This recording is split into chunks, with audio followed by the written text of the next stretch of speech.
The FedLife podcast is presented by Serving Those Who Serve, a fiduciary, fee-based financial planning firm serving federal government employees and retirees all over the country. This podcast is for informational purposes only and is not intended to be taken as financial advice. All listeners should consult their personal advisors before taking any action. The opinions expressed by our hosts are their own and do not reflect the views, policies, or position of Raymond James. Securities are offered through Raymond James Financial Services, Inc., member FINRA SIPC. Investment advisory services are offered through Raymond James Financial Services Advisors, Inc. Serving Those Who Serve is not a registered broker-dealer and is independent of Raymond James Financial Services, Inc. And now, here are your hosts. Dan Sipe serves as a branch manager for Raymond James Financial Services and Serving Those Who Serve. Ed Zerndorfer is our guest and federal benefits expert in the space. Hello and welcome to our latest episode of the FedLife podcast. If you don't know me, that means you're new. Thank you for joining us. I'm your host, Dan Sipe. Additionally, I'm the branch manager here at Serving Those Who Serve and Lee Sipe and Associates. I am going to begin, as I always do, by saying thank you. Thank you for taking time to watch or listen. And above all, thank you for your service to the government, to the country, to me, to everyone. Under normal circumstances, you don't hear that enough. These are not normal circumstances. The lack of appreciation for you hurts my heart. So you will always hear thanks from us for as long as the lights are on. The other thing you always hear with us is the guru, Ed Zerndorfer. He is back with us once again as part of our ongoing mission to reach, teach, and serve you, the career civilian Fed. Once again, we follow Ed's FedZone articles, which you can find at fed-zone.com. He's in there every single week. Great content. We pick two and amplify them every month. And this is one more way for us to reach and teach. So, Ed, you are kicking off a really important series, as we're going to learn, because maybe there's some information out there that's out of date, which in this case, you're covering withdrawal options for TSP. And today we're going to talk about the first installment, no pun intended, which is installment payments. And you begin your article with 5 questions, and they're great. So why don't you share those? What are they? Yeah, these questions are, when should the participant, we call it, that's the person who owns the TSP account, call it the TSP participant, start withdrawing the account? Sure. How much does the participant think things will really cost during the participant's retirement? This is an important question. And I like to add in one word, inflation. We're living in inflationary times here. This is a very important consideration. Will the participant have enough income to cover all their expenses during retirement? Will the participant's savings last for his or her whole life? Now, I say savings, we're talking about liquid savings, and that could include the TSP in terms of money that's there, take out. We know for a federal retiree, one source of income will last forever. It's called their annuity, their CSRS, sure, which is important. And then the last question, does the participant need to provide income for his or her dependents? Oh, great point. You think you're retired. That's something we see. Oh, yeah.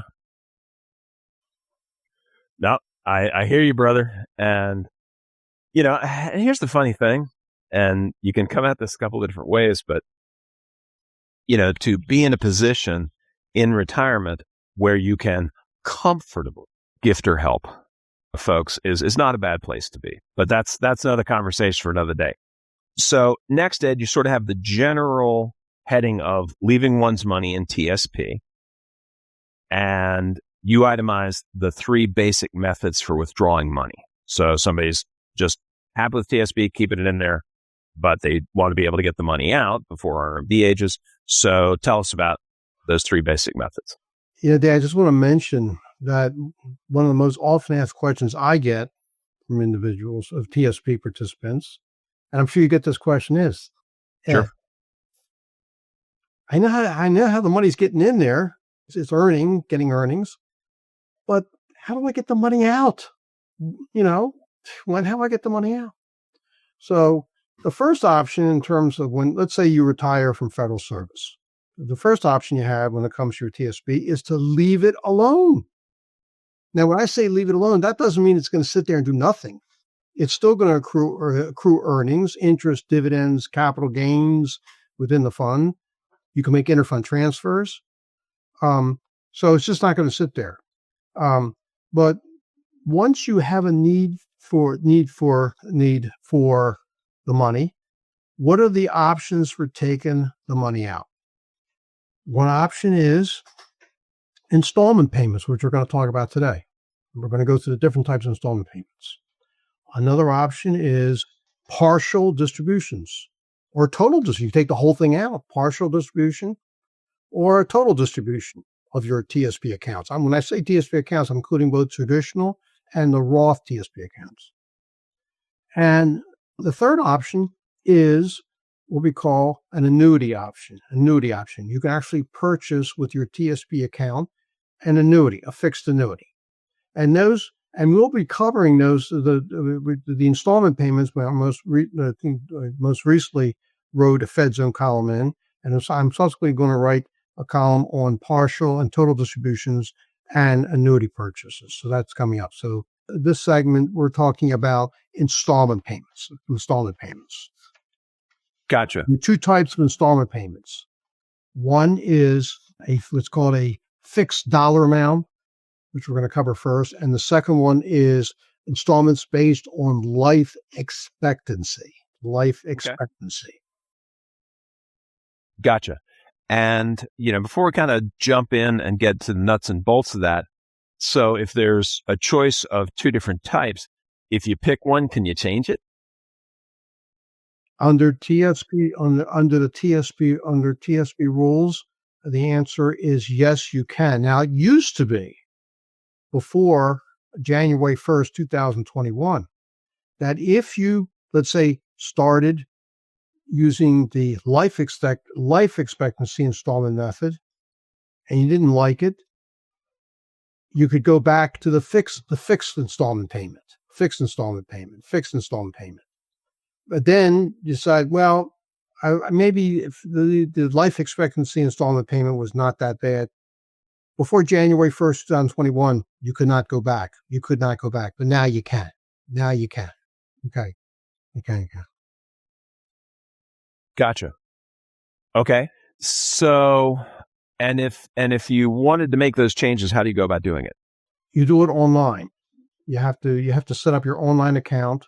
It's called My Account. And if any TSP participant who does not have a My Account online needs to do this, because you have to fill any forms that have to be filled out have to be done online. There's no more paper forms. Everything is done online, and it's so much more efficient.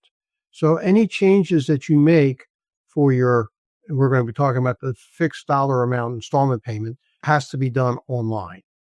Sure. Now, there are some changes can be done through what's called the thrift line. The thrift line, I will mention which the changes can be made. But individuals are really encouraged to set up their online account, and it's called My Account, to make any changes. Gotcha. Well, let's go ahead and jump in on that fixed dollar payment.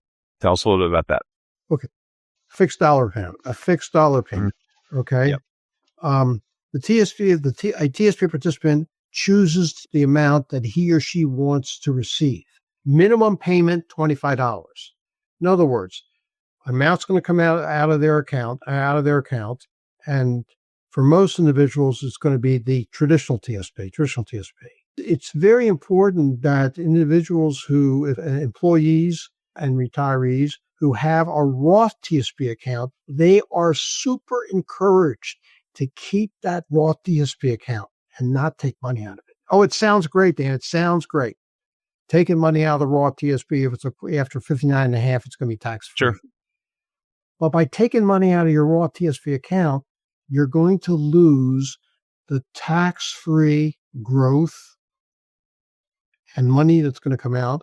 And most importantly, one fact you got to keep in mind, ever since as a result of Secure Act 2.0, the Roth TSP account will not be subject to required minimum distributions. The Roth TSP account, effective January 1st, 2024, will not be included in the calculation of a TSP participant's RMD when they reach the required beginning date. This is really important, because that Roth TSP can be there forever. Mm-hmm. It's nice to know that if a retired TSP participant needs to get to their Roth TSP for whatever reason, to take money out, the money will be there and it's coming out tax-free.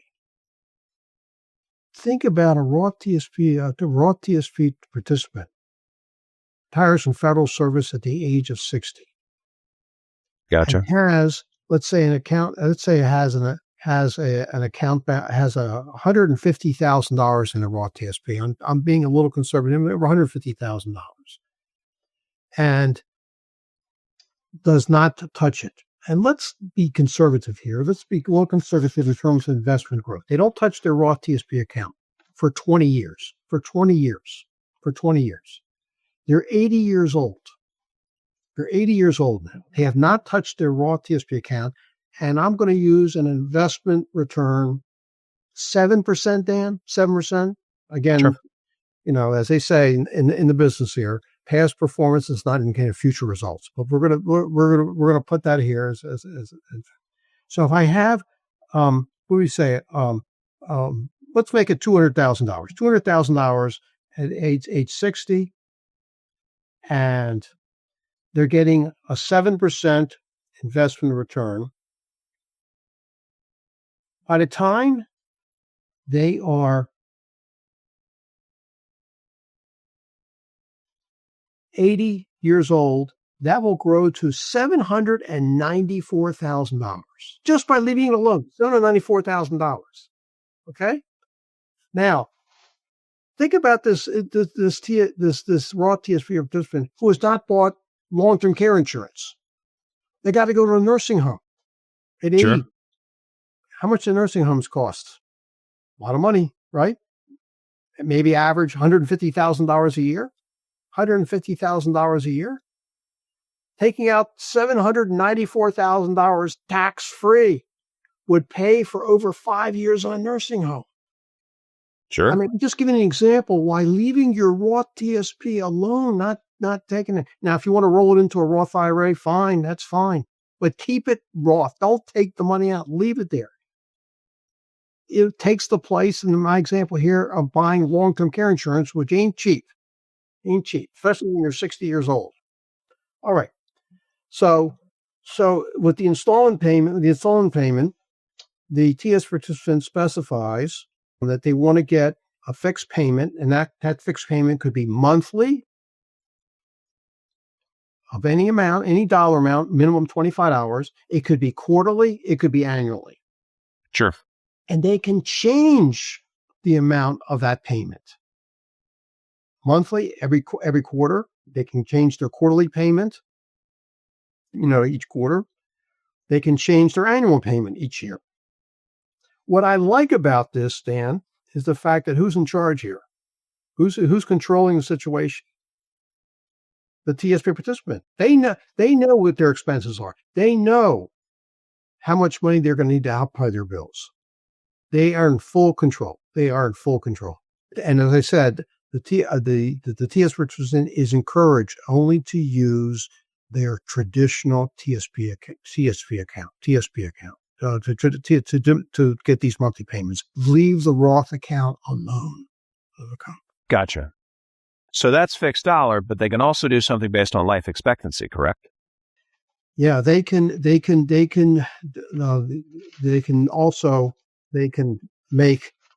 their payments based on life expectancy.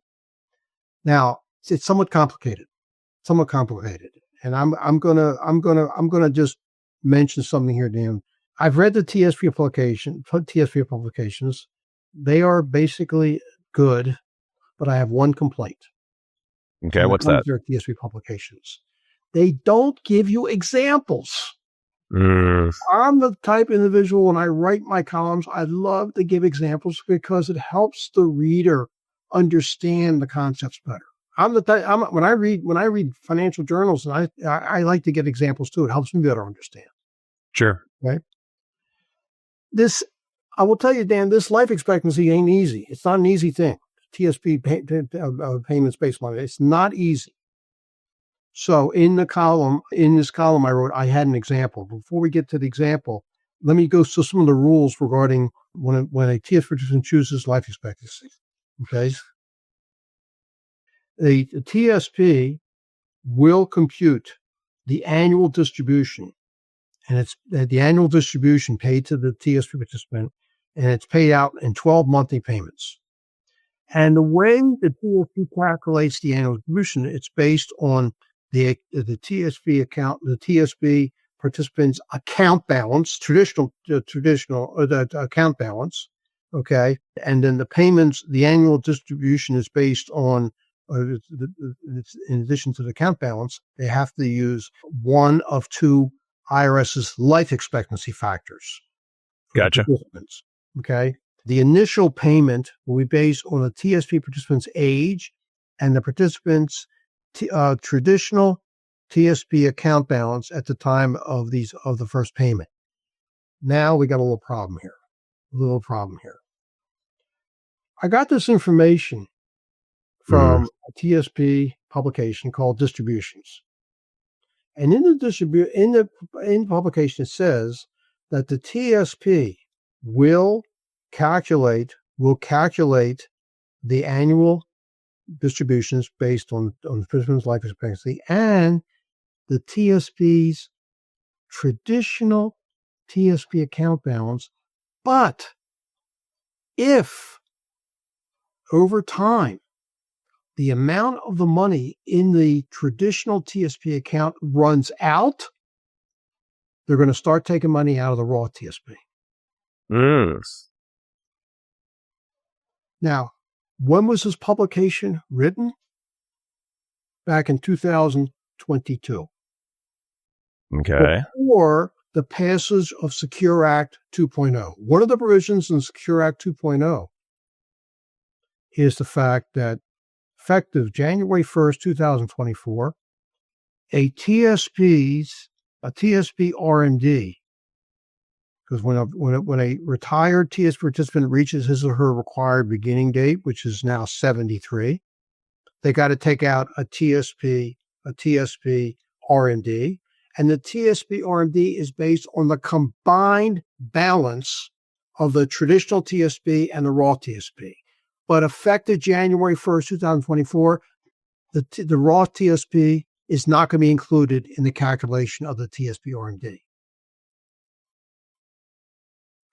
So this would not be the case. This applies now to the payments by life expectancy.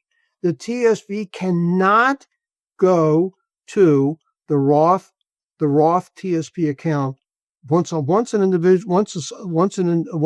retiree starts taking payments on life expectancy. If for some reason the TSP account balance goes down to the traditional TSP account balance goes to zero, that's it. No more payments. No more payments. They cannot go into the raw TSP. This is very important. So again, the TSP participant has to use his or her entire traditional TSP account balance for these installment payments. They cannot use a portion of it. And then the TSP participant has a choice of which IRS life expectancy table the TSP can use to compute the life expectancy payments. Gotcha. Okay. Now, Ed, you also share with us there are some withholding rules. For withholding rules, when it comes to, they apply both to the fixed, apply to the fixed payments. That when it comes to the fixed payments, if the expected duration of a TSP participant's installments is less than 10 years.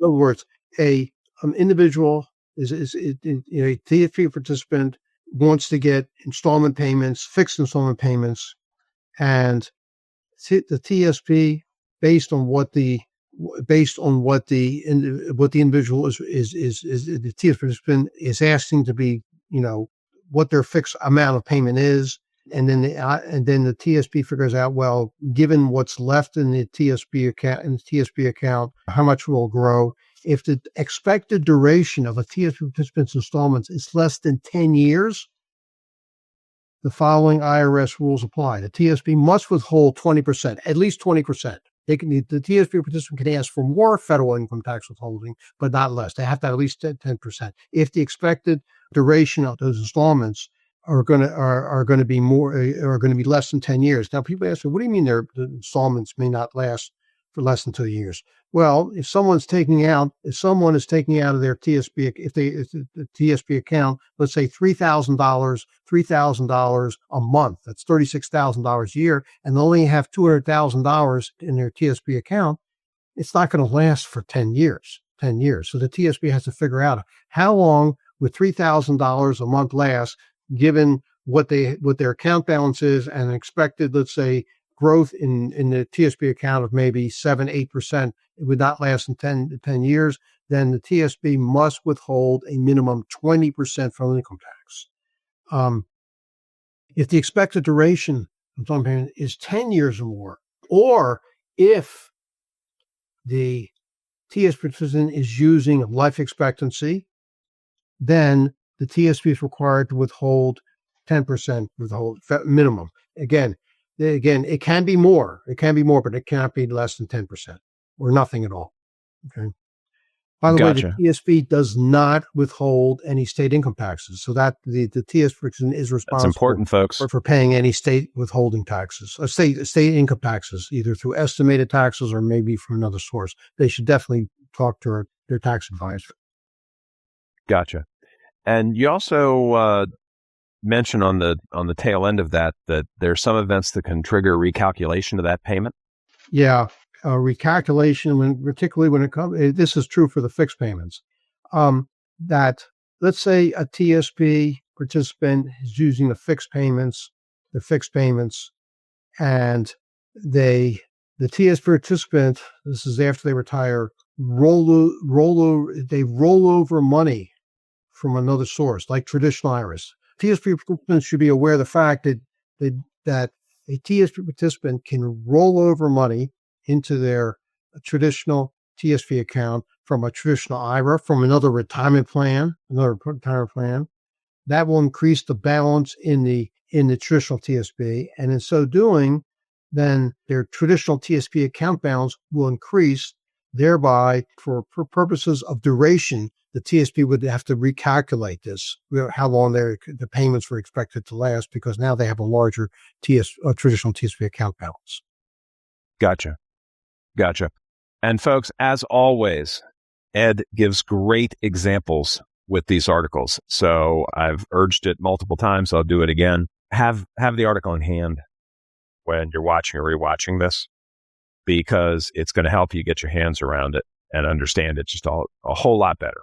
We want to make sure that you're able to make the best decisions possible. And just to clarify, we are not giving tax advice. We're not giving investment advice. We're not telling you what to do with this. This is purely educational. Again, trying to raise your level so that you can make the best decisions that you can with the money that you work so hard to put away. Ed, any closing thoughts before we wrap it up? Yeah, let me just mention one thing about getting back to the payments based on life expectancy. As I mentioned, there are two life expectancy tables, the IRS life expectancy table, that are used in the calculation of the payments, the annual payments based on life expectancy. One is the IRS single life table. Sure. Okay. And the other is the IRS's uniform lifetime table. Now, the IRS's uniform lifetime table is used to calculate traditional IRAs,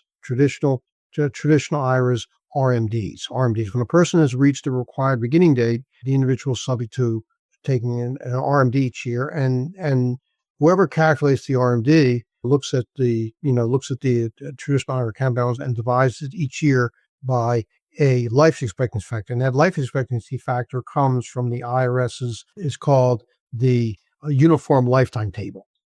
The single life table, it can be used by anyone, and you don't have to, be if reached your required beginning date.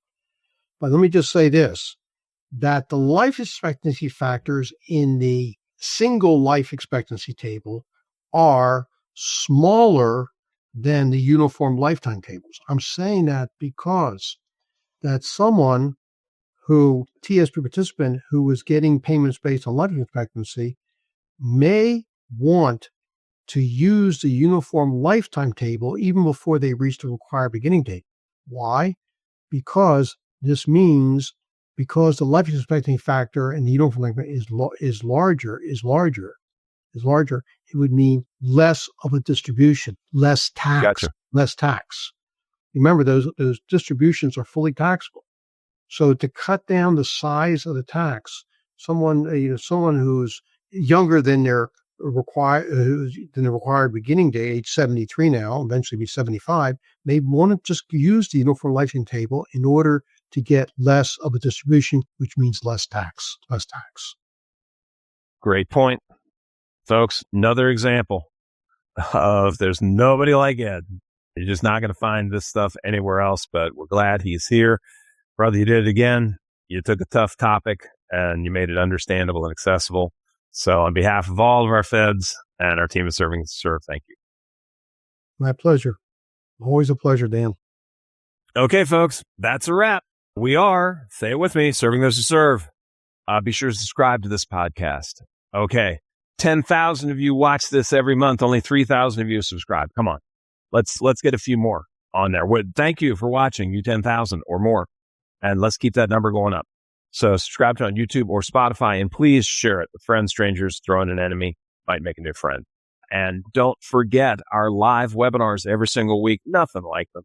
None of this nonsense where you stay trapped on Zoom for anywhere from 1 to 3 hours and it leads to an annuity pitch. Nonsense. Don't do that. We've got the topics. They're broken up into digestible chunks. We run them over and over again. There's no limit. So don't miss out on that. Go to swserve.com. You'll see the webinar button. Click it. That'll open up the whole menu. Sign up for one, sign up for all. The guru will come to you, reach you where you are, teach you where you are, and above all, serve you where you are. Share that with your friends. Guarantee they'll thank you. Be sure to read Ed every single week in the Fed Zone. That's fed-zone.com. And signing off for Ed, the crew at Serving Those Who Serve, and me, Dan Sipe. Good luck, Godspeed, and above all, remember, it's your Fed life. Make it a great one because you deserve it. Stay well, everybody. We are out.